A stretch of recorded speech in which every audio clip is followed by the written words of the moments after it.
It was one of those mornings when the city seemed too busy to notice the quiet acts of kindness hidden in its corners. The early sunlight spilled between the skyscrapers, casting golden streaks over the bustling sidewalks, where people rushed to their offices with coffee cups in hand. But in the narrow back alley behind a neighborhood cafe, life was moving at a different pace. Daniel Reed, a single father in his mid-30s, sat on an overturned crate, gently rocking a baby in his arms. His calloused hands, the kind shaped by years of heavy work, moved with surprising gentleness as he cradled the tiny infant against his chest. The bottle in his right hand was warmed just enough to soothe the child, and his steady voice hummed a soft tune only the baby could hear.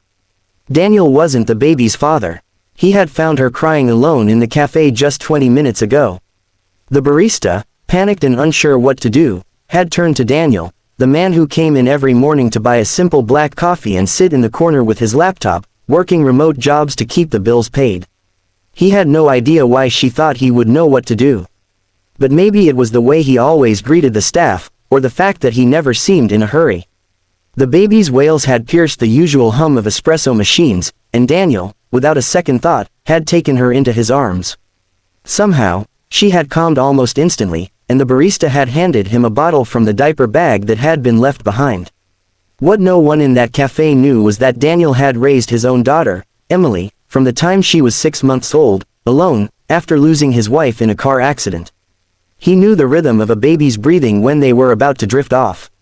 He knew the weight of their trust when they curled into your chest. And as he rocked this little stranger, that old instinct came rushing back like muscle memory. But somewhere across the street, a black SUV with tinted windows had pulled up, unnoticed by him. Inside, billionaire businesswoman Vivian Hart was returning from a tense morning board meeting. She wasn't used to coming to this part of the city, but she had a reason. Her driver was making a quick stop to pick up something from the cafe. She had been scrolling through messages on her phone when she glanced up, and froze. Through the narrow gap between the cafe's dumpster and the brick wall, she caught sight of the man. A stranger, sitting in the quiet, holding her baby. Her breath caught in her throat. She recognized the pastel pink blanket instantly. It was custom embroidered with the name, Lila, a gift from her late mother. Her first reaction was panic. Who is he? What is he doing with my daughter? Her hand reached for the car door, but then, she stopped. Something about the way the man held Lila made her hesitate. It wasn't just care, it was something deeper. His head was bowed slightly, his lips moving in quiet whispers.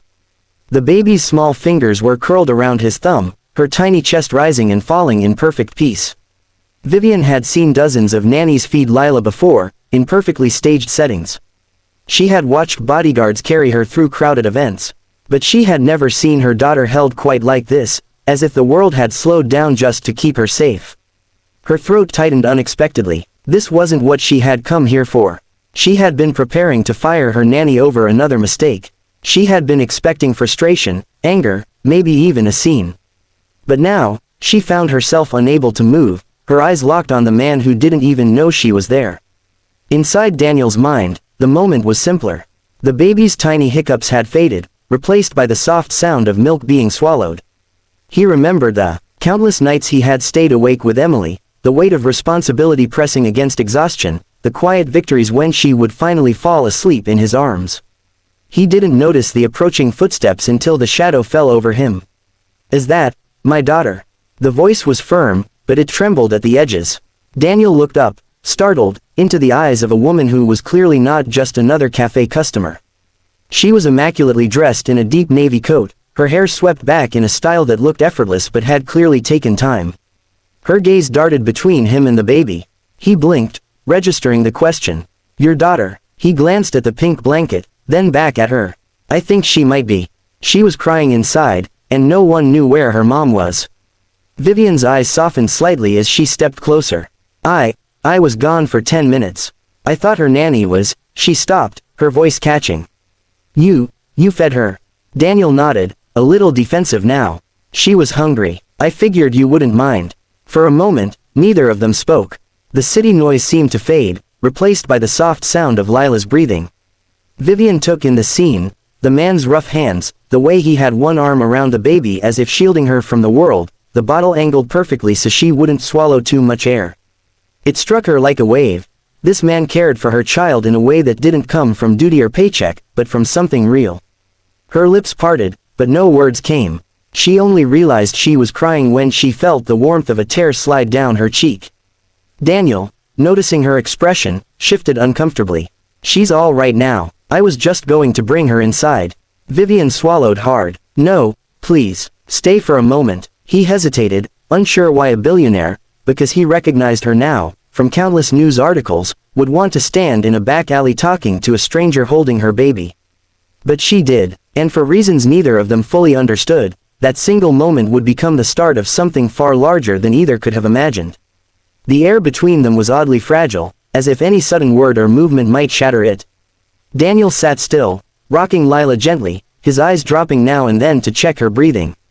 Vivian stood a foot away, watching as though trying to memorize every detail of the moment, the way her daughter's lips curled faintly at the corners as she dreamed, the way the man's broad shoulders curved protectively inward.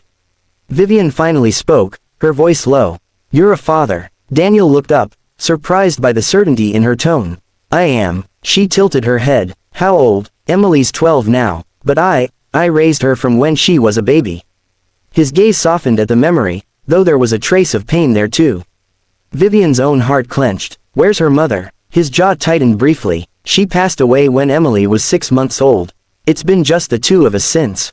There was no pity in her eyes, only an understanding that came from somewhere deeper than polite conversation. "That explains it," she murmured. "Explains what?" "The way you're holding her. It's like, you've done this 1,000 times. Like it's second nature." She paused, swallowing. "Most people, even the nannies I hire, hold her like she's part of their job. You hold her like she's part of your life."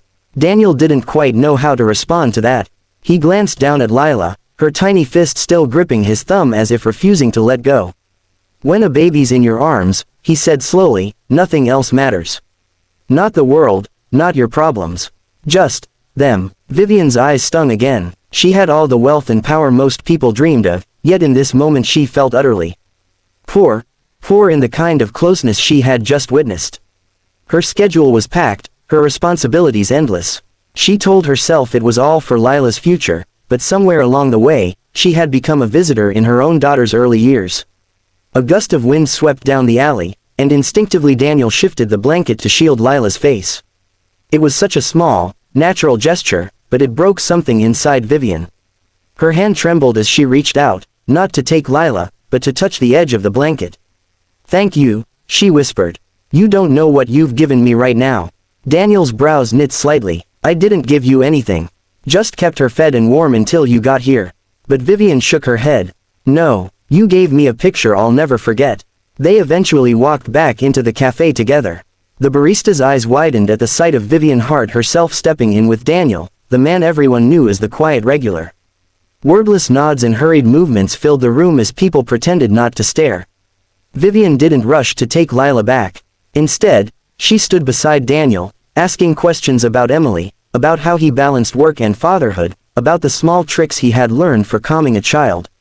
Each answer only deepened her respect for him. By the time Lila stirred and blinked awake, she was in the safest place she could imagine, not just her mother's arms, but the shared warmth between two strangers who suddenly weren't strangers anymore. Vivian looked at Daniel then, really looked. He wasn't polished or rehearsed, but there was a steadiness about him she hadn't seen in years. Something in her heart, the part that had been buried under layers of business deals and guarded walls, stirred to life. "I want to see you again," she said suddenly. Daniel blinked. "See me again?" "Yes. I don't know why yet. But I think, maybe I need to." They exchanged numbers in the most unassuming way, as if they weren't both aware that this chance meeting had already shifted something in their lives. Days turned into weeks. Vivian found reasons to stop by that cafe more often, and sometimes she brought Lila. Daniel found himself sitting with them, telling stories, making the baby laugh in that unrestrained way only children could. Emily met them eventually, shy but curious, and somehow, the four of them fit together without trying.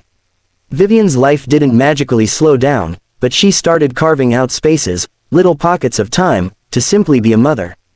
And she quietly credited Daniel for that. Months later, she would tell him the truth. That the first time she saw him in that alley, feeding her child, she had been on the verge of another business trip that would have kept her away for 2 weeks.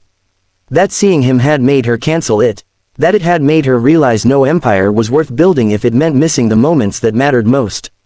And Daniel, still holding Lila in his arms that day, had only smiled and said, "Sometimes the best things happen when you're just trying to help for a minute." Vivian had laughed then, the kind of laugh that comes after tears, and thought to herself that maybe, just maybe, she had found more than a friend in the man who once sat in a back alley with her baby and a bottle.